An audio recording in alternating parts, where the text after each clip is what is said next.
Добрый день, дорогие друзья, Чайник здесь, и сегодня у нас будет эдакий опыт эксплуатации данной клавиатуры, данного кита. Это а, BM65, вот, и BM65 все-таки не такой хороший, как кажется на первый взгляд. Я поясню почему. Итак, смотрите, давайте начнем с самого начала. Этот кит можно урвать на распродажах за порядка 4000 рублей, 4,5, и он будет включать в себя, не обращайте внимания на это просто одна из ножек запасная, просто иногда до этого дойдем. Вот. Эта клавиатура, собственно, она достаточно дешево стоит. И в кит будет входить все, кроме стабилизаторов. То есть стальной плейт, корпус, PCB и все. Все, что вы найдете в коробке. Далее. Даже модифицированная эта клавиатура представляет из себя немного странный борт. Я объясню почему. Смотрите. Если мы рассматриваем модификацию прокидывания шумки между плейтом и PCB, и шумки на дно, тут сразу стоит вопрос. Если мы кидаем шумку на дно, то она должна быть либо силиконовая, прозрачная, и должна иметь вот такой вот скос, так сказать, да? То есть она должна быть более узкая к низу и более широкая кверху, чего достаточно сложно добиться, кроме как отливать по форме. Это очень сложно. Поэтому легче взять какую-нибудь разной плотности шумку, то есть сюда накинуть что-то потолще, поплотнее, сюда что-то помягче.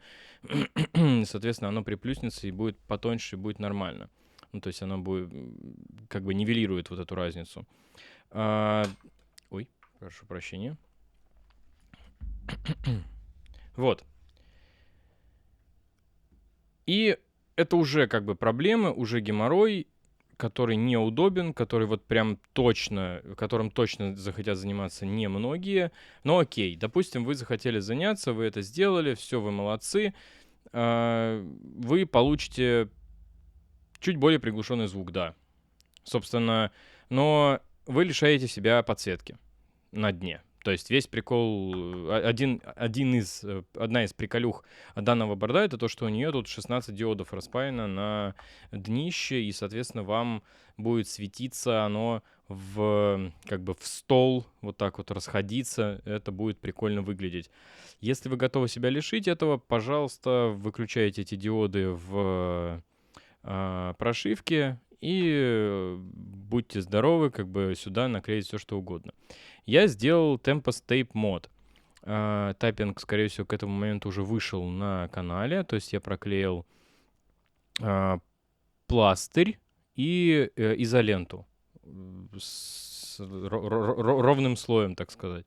Получилось вроде как прикольно, но звук стал не приглушенным, он стал более концентрированным, что ли, более четким, вот, но не тише. То есть стало не тише, стало так же, ну, то есть громкость такая же, просто он стал чуть более консистентным, этот звук, что ряду людей доставит определенного рода удовольствие. Следующий момент — это стальной плейт. Стальной плейт — это, ну, простите, это в любом случае звон, то есть он будет не таким, конечно же, прям жестким, но тем не менее он будет сказываться на вашем тайпинге. Тайпинг ваш будет достаточно объемным и пустым, что ли. То есть, ну, как бы он объемный, но при этом пустой. То есть, я не знаю, как это объяснить еще.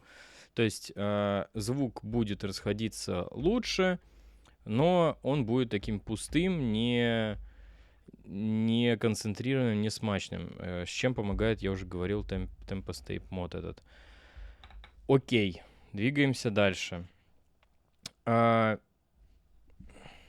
Видите, ряд бордов приезжает с некоторого рода флексом, то есть оно идет немного волной, именно сам корпус, его днище или топ-кейс. бесит, ну, как бы, опять же, вот для чего нужна эта дополнительная ножка. То есть, когда он начинает изгибаться в какую-то сторону, я ее отклеиваю, приклеиваю с той стороны, с которой надо, и, соответственно, оно не ездит по столу. Клево, клево. Как-то так я это решаю. Следующий момент, который меня тоже очень-очень-очень бесит, это прошивка. Прошивка, блять, я не знаю. Ну, то есть, кто это делал? Болячка всех БМок, если что. Всех БМок. У них с помощью QMK или VIA нельзя активировать НКРО. Ну, то есть нельзя включить вот этот антигостинг. То есть вы не сможете сделать так, чтобы засчитывалось нажатие больше, чем 6 клавиш. Это хуета. Вот. То есть хуета. Также в стоковых прошивках, если не писать их вручную через MSIS, я не помню, 32, по-моему, MSIS 32. Короче, если не шить эту клавиатуру, если шить эту клавиатуру через QMK конфигуратор, QMK Toolbox или через VIA, если вы будете шить, то по-любому у вас не будет НКРО, по-любому вы не сможете контролировать нижнюю подсветку отдельно от верхней подсветки, то есть сосите бибу, как говорится.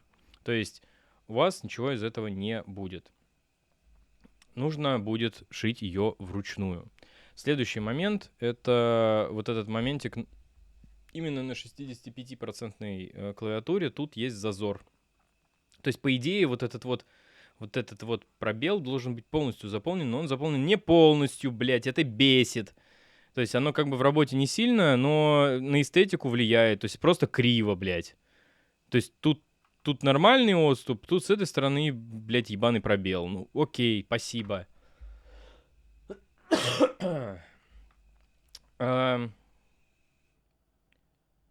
Так, и тут еще никак, не все, слава богу, не как на всех клавиатурах, грубо говоря. Вот тут вот есть отверстие техническое. По идее, здесь должна быть кнопка, чтобы я ее нажимал пинцетиком или какой-нибудь иголочкой, или что-то, еще что-то, чтобы прошивать клавиатуру. Хуй там плавал. Видите вот этот вот вырезанный здесь кусочек? Тут, блядь, 2 дырки, и контакты нужно замыкать с помощью пинцета или скрепки или еще чего-то. То есть нужно разбирать полностью клавиатуру, чтобы ее прошить первый раз. Хуета какая-то. То есть в этом плане... Ну, короче, очень много нюансов, которые нужно исправлять вручную, руками под себя. То есть этот кит не для начинающих людей. То есть этот кит нужен, ну, наверное, тем, кто хочет просто себе очень дешевую клавиатуру, но знает, что с ней сделать. То есть если человек отдает себе отчет в том, что он готов исправить все эти косяки, терпеть их, то, пожалуйста, то есть в остальном сама по себе клавиатура клевая, то есть ну, в сухом остатке, да, то есть если вы ее модифицируете, как я выше перечислил хотя бы, то она доставит вам некоторого рода удовольствие. Вот, как-то так. Надеюсь, что вам было полезно. Все эти косяки я исправил в данной клавиатуре. Пожалуйста, если что, она даже на продажу у меня выставлена. Можете писать в группу ВКонтакте. Вот. С вами был Чайник. Подписывайтесь на канал, ставьте лайки, ставьте комментарии. И до новых встреч. Пока-пока.